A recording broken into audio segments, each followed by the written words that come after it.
Morning! Amen. So we are on our new series entitled Great Man of God. Amen. At tayo po ay nasa huling linggo ng ating pong series na ito. At pinag-uusapan po natin yung mangilan-ngilan po na mga man of God sa Bible. Okay? Along the pages of the scripture, we can see ang dami pong men of God na sobrang magagaling po sila. Again, hindi po sila tinawag na great man of God dahil perfect sila ha. No, o wala po silang palpak, o masunurin po sila o wala po silang kasalanan sa buhay. Actually, they are called great men of God and they're doing the exact opposite. Sila po yung mga pasaway, sila po yung mga aggressive, mga matitigas ang ulo, mga doubter, mga iyakin, mga makasalanan. And yet, ang God po natin, ginagamit po sila to glorify Him. Amen? In the end. You see, what the enemy meant for evil, God meant it for good. Ganun po ang ginagawa ng ating Diyos. Kaya kahit anong pangit po sa ating nakaraan, listen to me church, kahit anong background mo, kahit anong upbringing o sitwasyon meron ka, God can turn it to good. You pray that God would what? Turn all bad things that is happening to you now. Kung may pangit na nangyayari sa pamilya, sa career, sa church, let's pray that God would turn it into good. Sabihin nyo nga, Amen. Amen. Now today, I'll be sharing one great man of God in the Bible, one Bible character who had also a radical change or turn around in his life. And he is King Jehoshaphat. Sabihin nyo, Jehoshaphat. You know, sa Bible po, in the Old Testament, ang dami po, pagka in-itemize natin lahat ng naging hari, sa King of Judah and sa King of Israel, sa Kingdom of Judah and Israel, marami pong bad kings and marami pong good kings. At isa po si King Jehoshaphat sa good, sabihin niyo good. He is the fourth king of Judah. And kapag sinabing King Jehoshaphat po, he is a good king, kagaya po ng kanyang ama. Sino po makakahula? Sino po ang tatay ni Jehoshaphat? His father is David. He became king at the age of 35. Sino dito 35 years old na? Nag-reign siya for 25 years. Yun po ang kanyang storya. But spiritually po, si Jehoshaphat began his reign in a positive way. Kasi we can read that in 2 Chronicles chapter 17. Sabi doon, basahin natin. The Lord was with Jehoshaphat because he followed the ways of his father David before him. Do you read that? He did not consult the Baals, but sought the God of his father and followed his commands rather than the practices of Israel. Next verse. The Lord established the kingdom under his control. And all Judah brought gifts to Jehoshaphat, so that he had great wealth and honor. His heart was devoted to the ways of the Lord. Furthermore, he removed the high places and the Asherah poles from Judah. So makikita po natin, dito pa lang po sa verse, Amen, anong karakter meron si Jehoshaphat? Unang-una, he followed the ways of God. Siya po yung klase po ng hari na sinusundan po yung kaparaanan po ng ating Diyos. He did not listen to anyone, not to Baals, but he sought God only. So meaning, pag may gustong gawin si King Jehoshaphat, he would seek not the Baals, but he would seek God. There was a time during his reign, gusto ni King Ahab na makipag-join sa kanya. Pero sabi niya, hindi, I need to seek God muna. Kailangan makipag-usap muna ako sa Panginoon. So in all his leadings, in all his decision-making, ang unang ginagawa po ni King Jehoshaphat is magsisik muna sa Panginoon. He followed the ways of God. He did not listen to anyone. Wala siyang ibang pinakikinggan, kundi ang Diyos lang. Especially He followed God's command. Okay? Sa Kingdom of Judah, ang sinusundan po nila, dahil yun ang kingdom ng rulership niya, ang sinusundan nila, commands of God. Pero Kingdom of Israel, eto na, kasi nga puro mga wicked king He never He never followed the practices of Israel. Okay? That's the reason. Listen, look at me. That is the reason why the Lord was with him. You get that? Yun po ang rason bakit ang Diyos po in-establish yung kingdom niya under His rulership. Amen? Why? Pag nabasa natin ng Bible, the Lord was with Jehoshaphat. Bakit? Kasi nga, yung tao, yung mama, marunong makinig. Yung mama, marunong sumunod. Yung mama po, marunong magtiwala sa Panginoon. Yung mama, hinahabol ang Panginoon sa lahat ng oras. Yan ang rason bakit in-establish ng Panginoon ang kanyang kingship. Bakit in-establish ng Panginoon yung kingdom of Judah under His rulership. You see, militarily, si Jehoshaphat po fortified his defenses. Okay? Against the against kingdom of Judah, kingdom of Israel. So nung panahon pong yan, sa verse 10, pag nabasa natin, 2 Chronicles 17, and the fear of the Lord fell. Labas nga natin yun, upon all the kingdoms of the lands that were around Judah. And they made no war against Jehoshaphat. Ayan o. Wala dyan. Okay? Fear of the Lord fell upon all the kingdoms. Dahil fortified yung defenses po ng kingdom of Judah. Lahat ng mga kingdom surrounding nung kanyang kingdom ay what? Natatakot sa kanya. Yung mga kalapit na nasyon, if you will read, nagdadala po sila ng mga regalo. Okay? Nagdadala ng silver, Philistines, Arabians, nagdadala ng goats, 7,000, nagdadala ng mga rams, 7,000. So ang dami nagdadala ng regalo sa kanya. Why? Takot silang labanan o kalabanin ang Judah. Lalo siyang lumakas at mas lalo siyang pinalakas ng Panginoon. Kinatakutan po siya ng lahat ng mga bansa.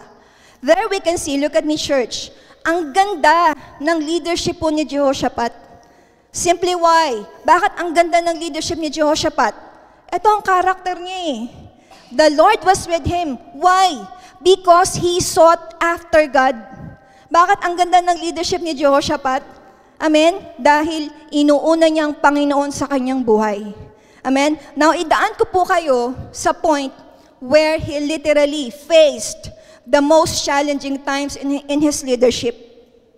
So all the while, akala natin yung mama, walang pagdadaan ng pagsubok yan. Ngayon pong umaga, ang gawin ko po, idadaan ko po kayo doon sa punto kung saan na-challenge po ang leadership ni Jehoshaphat. Are you ready? It was the time when all the nations now, diba sabi kanina sa verse, lahat ng mga nations sa paligid niya, what? Natakot sa kanya kasi malakas sila eh. Kaya lang, dumating yung punto, lahat yung mga nations na yun ay nagkaisa para kalabanin sila. Let's read in 2 Chronicles chapter 20.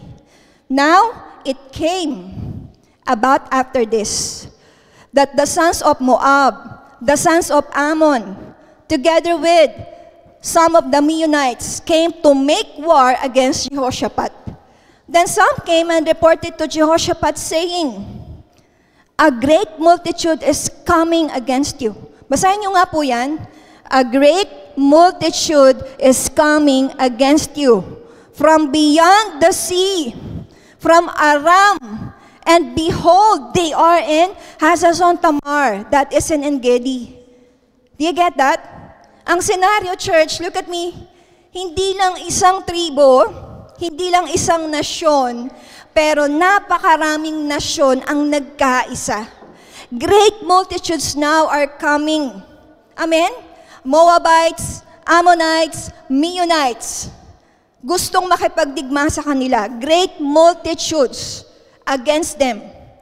Sa verse 3 sabi doon, and then now, Jehoshaphat was afraid. Labas natin yung verse. So kahit ano pa lang tapang nung mama, at kahit anong galing nung mama, nakakaramdam din siya ng fear. Nakaramdam siya ng takot. Ito ang problema. Amen? Nakarinig siya, there is danger in what? When you listen to what people has told you. Nakinig ka, may dumating na mga tao sa'yo, tapos may narinig ka ng hindi magandang balita. Ang balitang dumating sa kanya, uy, parating na sila. Lagot ka. Parating na sila para sa'yo. Pag binasa po natin yung verse, eto nangyari. Jehoshaphat became afraid. Jehoshaphat was afraid. Maaring iba po sa atin ngayon. Look at me. Tingin sa akin. Maaring iba po sa atin ngayon, you listen to what fear is saying to you. Ano bang sinasabi ng fear sa'yo? Sinasabi ba ng fear sa'yo, hindi na magbabago yung asawa mo? Ang sabi ba ng fear sa'yo, wala na pag-asa yung anak mo? Ang sabi ba ng fear sa'yo, habang buhay ka ng mahirap, hindi ka matatanggap sa trabaho, hindi ka makakapagtapos, magiging kagaya ka din ng tatay mo, hindi ka nagagaling. Amen?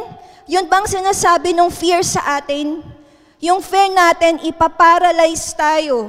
Yung fear natin, imomobilize ka. Yung fear natin, it will keep us from going. Amen? Pero we need to what? You've got to move.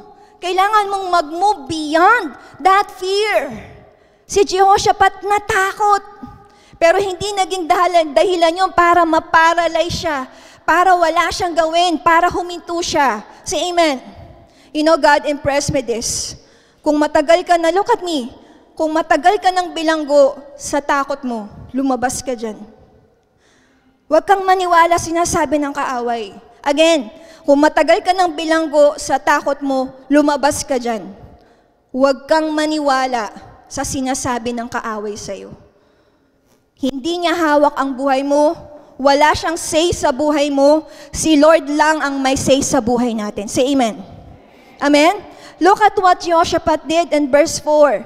Sa lahat ng mga takot na ibinabato ng kaaway sa kanya, tingnan niyo po kung anong ginawa niya.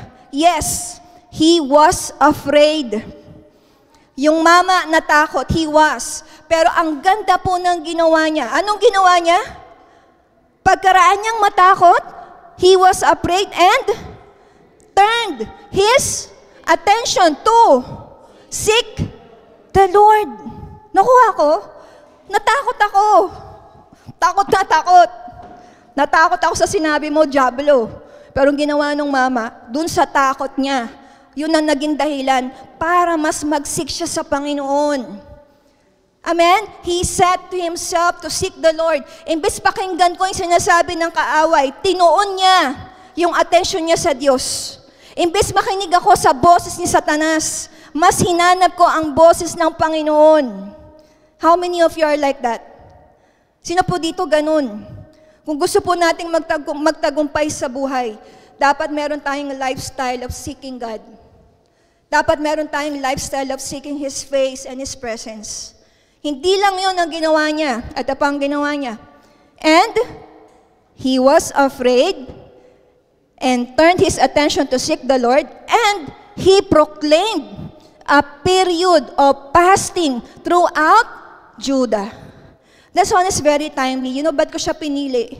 Because this coming July, we will have our mid-year prayer and fasting.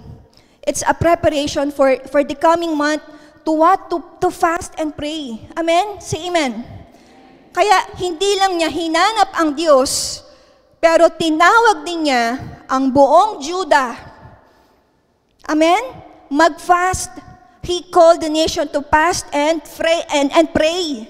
Verse 4, so Judah gathered, andyan na, together to seek help from the Lord. Yung isang tao, natakot siya, pero nag-seek siya sa Panginoong Diyos. Ang ginawa niya, ginather niya yung people niya. Hindi lang siya ngayon nananalangin. Judah gathered together now to seek the help of the Lord. They even what? They even came from all cities of Judah to seek the Lord. Anong ginawa nila? They prayed. At naniwala sila that prayer moves. Amen? Naniwala sila that prayer changes everything.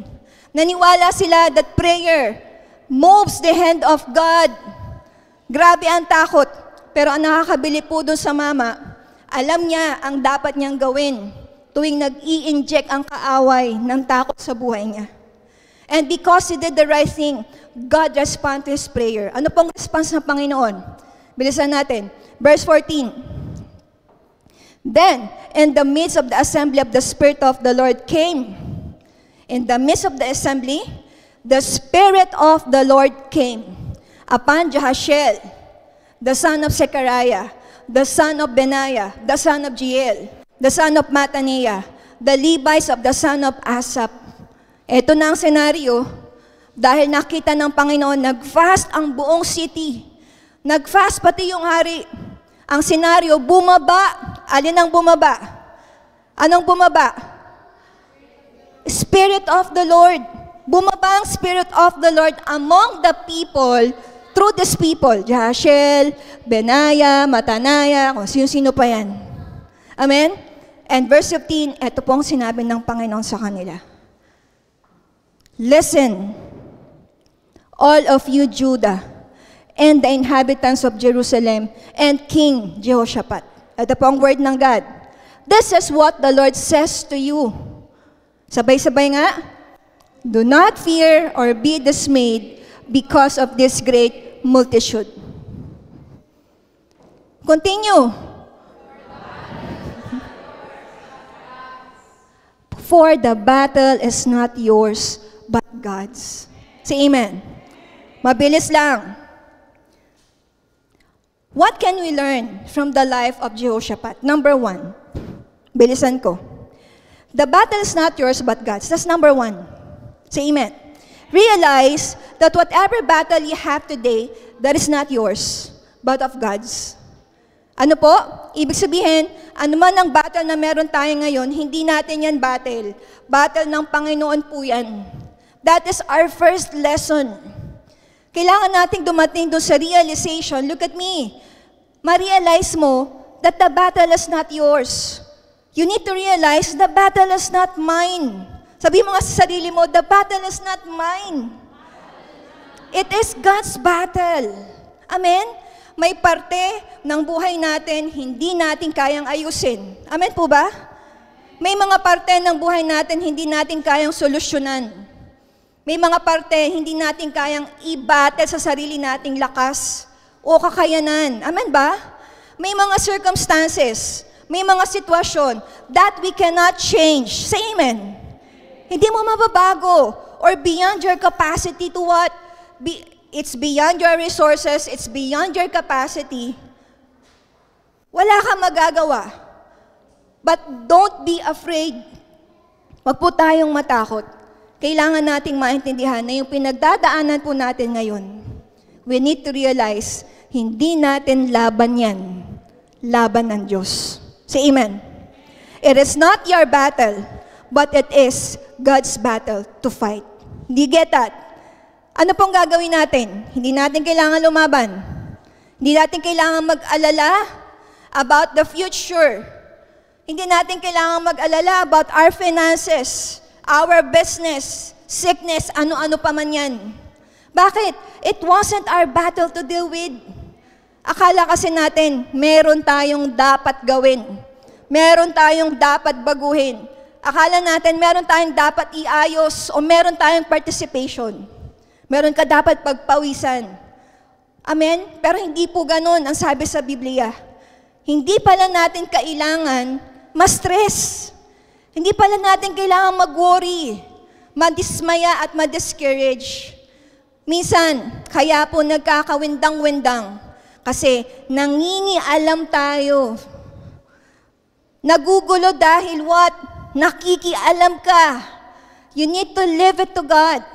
Let God fix it. Say amen. Ano pong sabi sa Exodus 14:14? The Lord will fight for you. Anong next? You only need to be still. Ano ibig sabihin ng be still? Ha? Anong gagawin? Anong sabihin naman ng be still? Magna cum laude?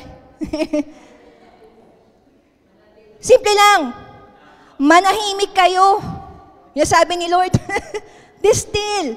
Si Lord magsasabi, manahimik ka, Erlinda. Ganon. Diba? Manahimik ka. Have faith. You know, the word still here, it came from the Hebrew word Rapha. Nang ibig sabihin po, stop striving. Become weak or to fail. Ang sabi ng Panginoon, be still. Be still. Ang sabi ng God, relax ka lang. Relax ka lang. Para saan? So you can know that I am God. Amen? Be still, so I can know that He is God. Pag aligaga pa rin ako, Lord, ang dami kong problema. Sabi ng God, be still. Be still. Hindi, Lord, hindi talaga, marami problema. Umiikot-ikot ka, parang turumpo. Daming problema. Diba, sabi ng Panginoon, be still. And know that I am God. Kapag katahimik ka na, doon mo malalaman, walang magagawa yung ginagawa mo. Paikot-ikot ka dyan. Amen? Be still and know that He is God. Ano sabi ng Panginoon? I am. Pag wala ka nang ginagawa, ipapakilala kong sarili ko sa iyo. Be still and know that I am God. I am the God Most High. I am the omnipotent one. I am the all-powerful one. I am the all-knowing God. I am who I am. Ipapakilala ng Panginoon sa iyo yun. Isipin niyo po pag sinabi ng Panginoon, I am, nagpakilala ang Diyos sa iyo, sinabi niya, siya ay si I am. Pag lumalapit po tayo sa Kanya, ibig sabihin po, He is everything we need.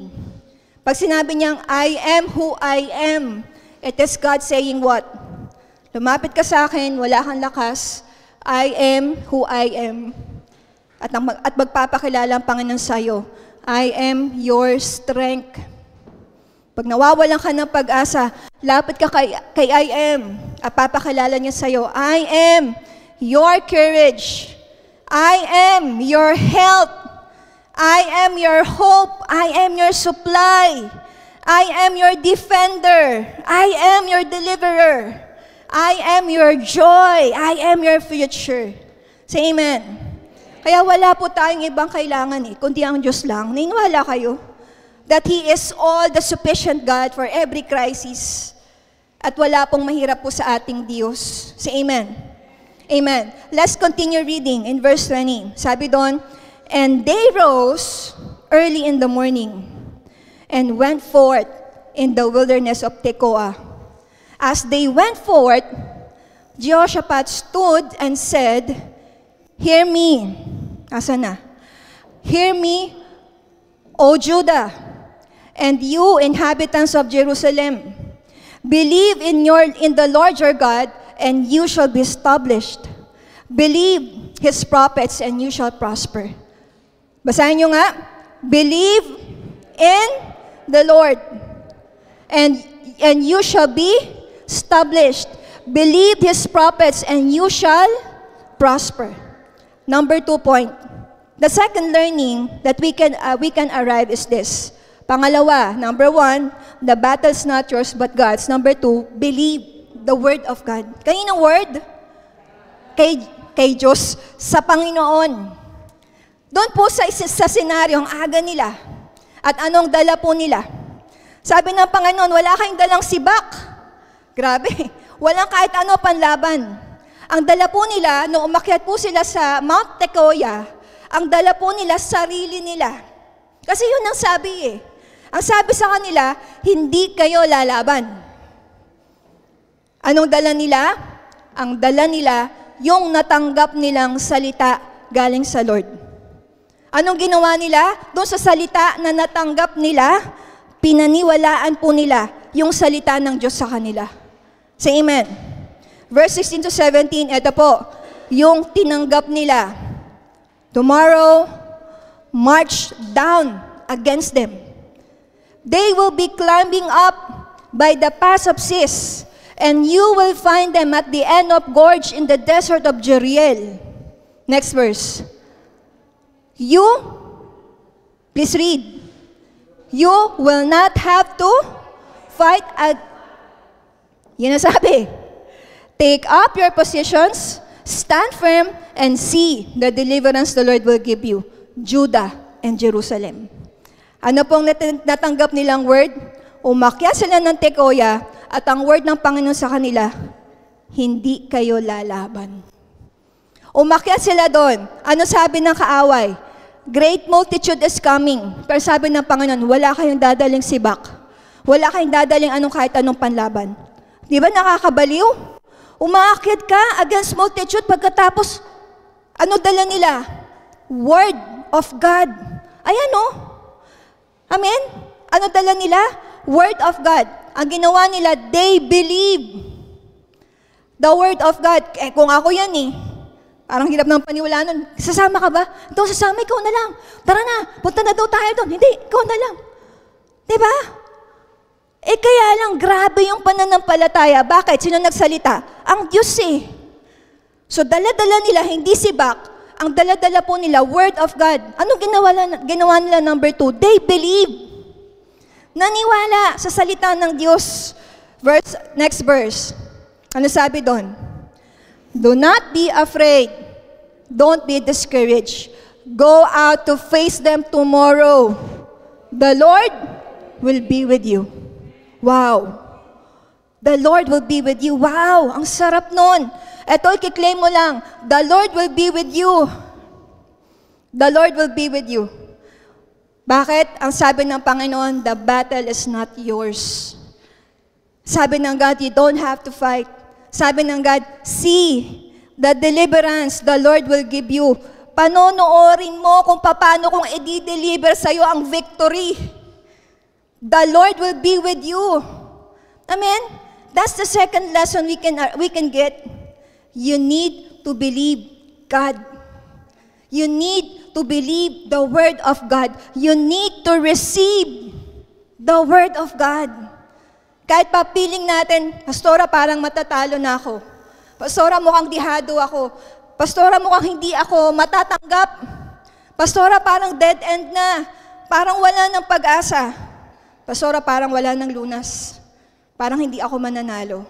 You have to believe the Word of God. Kasi ang victory natin, nakatali po sa ability nating maniwala sa Diyos. Hindi mo pwedeng questionin ang Panginoon. Hindi mo pwedeng pagdudahan ng Diyos. Because why? Faith is what moves God. Ano daw po ang nakaka-move sa Panginoon? Pananampalataya. Faith moves God. Say amen. Ano daw ang nagmumove sa Diyos? Faith.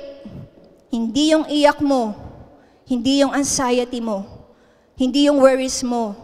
Hindi yung maglupasay ka dyan. Hindi yung dasal mong mahaba. Hindi po. Faith can only move God. If you want to move God, you've got to have faith. Because faith is what pleases the Lord. Say amen. Without faith, it is impossible to what? To please God. Hindi siya magre-respond sa iyak at luha lang. He will respond to our faith. Amen? Kaya ang Diyos natin God is moved by people who will say, I believe God is the way maker. I believe God can fix my problem. I believe God is a promise keeper. I believe God is my healer. I believe my God is my provider. I believe He is mighty to save. Doon siya namumove, naniniwala tayo. I believe nothing is impossible with Him. Amen? Kaya anuman yung drama natin sa buhay, anuman yung mga issue natin, sitwasyon natin, nasa gitna man tayo ng imposible, huwag nating tingnan yan. We need to look unto God and believe He has the capacity and He has the ability to work in our lives. Say amen. Say amen. Ate, siguro tanong po ninyo, bakit ganun na lang po, bakit ganun na lang ang paniniwala mo sa Diyos? Amen? Bakit ko kailangang maniwala, Pastora? Nads, ba't mo kailangang maniwala? Ba't ko kailangang maniwala? Ba't ko kailangang maniwala sa salita ng Panginoon? Yun ang question Nagigets niyo ako? John, ba't kailangan mo maniwala? Ako, ba't ko kailangan maniwala sa sinasabi ng Panginoon? May track record ako. Alam ko ang track record ni Nads. Amen? May track record tayo. Ano ibig ko po sabihin? Kailan tayo pinabayaan ng Diyos? Track nyo nga yung record. May record kayo, pinabayaan kayo ni Lord? Wala. Amen? Kailan ka iniwan ng Diyos? May track record? Iniwan kayo ng Panginoon sa problema? Hindi po. Kailan ka pinagkulang ng Diyos? May mga laban ba na hindi mo na ipanalo? You see? See the time He answered your prayer. Naka-record yun. See the time He fought the battle for you. See the time He worked things out for you. Kaya kung ano yung ginawa niya noon, look at me, church, ganun pa din ang gagawin niya ngayon, mas higit pa. Kaya lahat ng laban natin, naipanalo na natin. Hindi dahil sa sarili nating lakas, kundi dahil sa Panginoon. Instead, look at me, of believing the word of Satan, believe what God is declaring in your life today. Ano sabi sa number 2? Believe God. Maniwala ka, gagaling ka. Believe. Maniwala ka, makakatanggap ka ng trabaho. Amen? Maniwala ka, makakapagtapos yung anak mo. Maniwala ka, magbabago yung asawa mo. Maniwala ka, makakabayad ka ng utang. Maniwala ka, makakapagtapos ka ng pag-aaral. Summa cum laude, Tricia. Maniwala ka. Amen? Maniwala ka, mapapalaki mo ng maayos yung mga anak mo. Maniwala ka, magtatagumpay ka sa buhay. Amen? Believe that and declare. Declare that. Believe the Lord. Say amen. Amen. The battle is not yours. You don't have to fight. Number 3. So ginawa ngayon nila, nag-march down sila. They take up their position. They stand firm. Yan sabi ng Panginoon. Last point, samahan ako ng banda. So number 1, ang sabi ng God, the battle is not yours, that's mine. Pangalawa, sabi ng Panginoon, believe my word. Number 3, labas natin. Eto gagawin mo. Wala kang ibang gagawin. Battle ko yan. Number 3,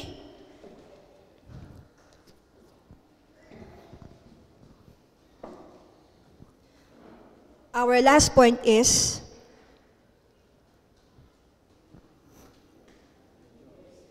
ayun. Sabihin nyo nga, 1, 2, 3, go.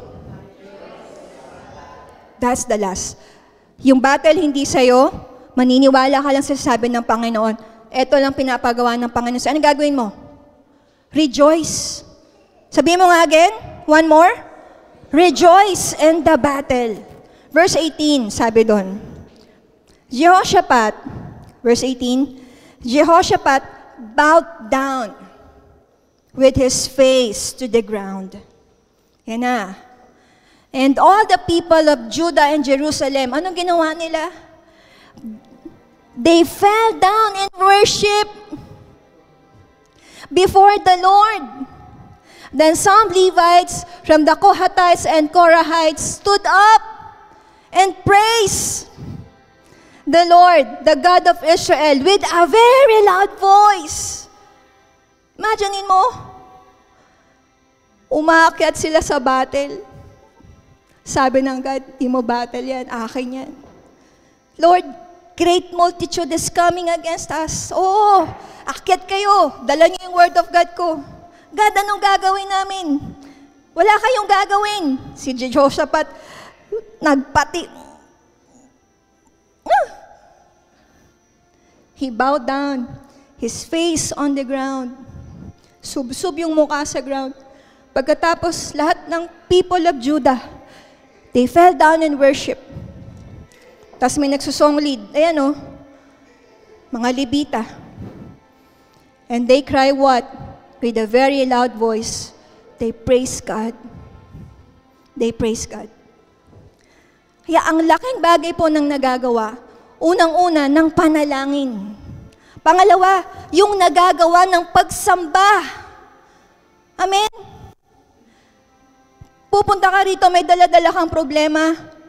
I-battle mo sa pagsamba, iluhot mo sa Panginoon. Amen? Say amen. Verse 21, after consulting the people, Jehoshaphat appointed men to sing to the Lord and to praise Him for the splendor of His holiness as they went out ahead of the army, saying, give thanks to the Lord, for His love endures forever. Verse 22, as they began, look at this church. Listen, as they began to sing, as they began to praise. Nung nagsisimula na silang kumanta, magpuri sa Panginoon, anong ginawa ng Diyos? The Lord set ambushes against the men of Ammon, the Moab, and Mount Seir who were invading Judah. They were what? They were defeated. Ano nangyari? When they started praising God, the enemy got confused. Yung kalaban po nagpatayan. Yung mga kalaban nagtakbuhan. Yung kalaban naubos. Yung kaaway naglaho. Yung demonyo lumayas. When you start shouting, when you start praising God in the middle of your battle, the devil will flee. Amen? You don't shout after the battle. You shout in the heat of the battle. Shout in the middle of war. Anong gagawin mo? Praise God in the midst of trials. Praise God in the middle of every problem. You praise His name kahit wala pang sagot ang panalangin mo. Purihin mo ang Diyos sa gitna ng kahirapan. Purihin mo ang Diyos sa gitna ng sakit at karamdaman. Kaya kahit anong sitwasyon natin ngayon, wala tayong ibang gagawin. Pupurihin natin ang Diyos. Nasa gitna ka ng sakit, nasa gitna ka ng problema, nasa gitna ka ng kung anumang sitwasyon sa buhay mo. Praise Him. Worship Him. Because God is looking for people who will bless His name at all times. Tapos na. Sino dito kinakausap ka ng takot mo? Sino dito mas malakas pa yung boses ng fear sa buhay mo kaysa sa boses ng Diyos? Sino dito kinakausap ka ng fear mo? Kinakausap ka ng kaaway? Ikaw ba yun? Pinarilisado ka. Hindi ka makamove on dahil sa takot, dahil sa kung ano-anong anxiety at worries mo sa buhay. Who has that fear in his heart? Meron ka bang takot na nagkokontrol sa puso mo? Tora! Ano gagawin mo ngayon? You will raise your hands and praise the Lord because God is telling you now, Nak, kahit anong sitwasyon mo ngayon, move on from your current state of fear. Dadaling kita sa bagong dimension ng pananampalataya mo. I have given you my spirit. I have not given you the spirit of fear. Be prepared to take greater steps of faith. Lakad, hakbang. Sino dito takot mamatay? Takot ka ba magkasakit? Takot ka mawalan ng trabaho? Takot ka mawalan ng mahal sa buhay? Takot ka mawala yung anak mo? Takot ka ba hindi ka makapagtapos? Takot ka ba? Takot ka ba magsimula ulit? Takot ka ba maghanap ng trabaho? Natatakot ka ba of the future? Do you have this fear of defeat and failure? Do you have this fear of being replaced and being rejected? Kahit anong takot mo, susuko mo yan sa Panginoon. Kaya yung pagtataas mo ng kamay, senyales po yan ng pagsuko sa Diyos. We will all stand up. And as you stand up, I want you all to close your eyes and just experience the power of God in this place. We will all rejoice in the battle. The battle is not yours, but God's. Believe the word of God today and praise Him in the midst of your trials. Praise Him in the midst of your situation. As we sing this song, just be still and know that He is God.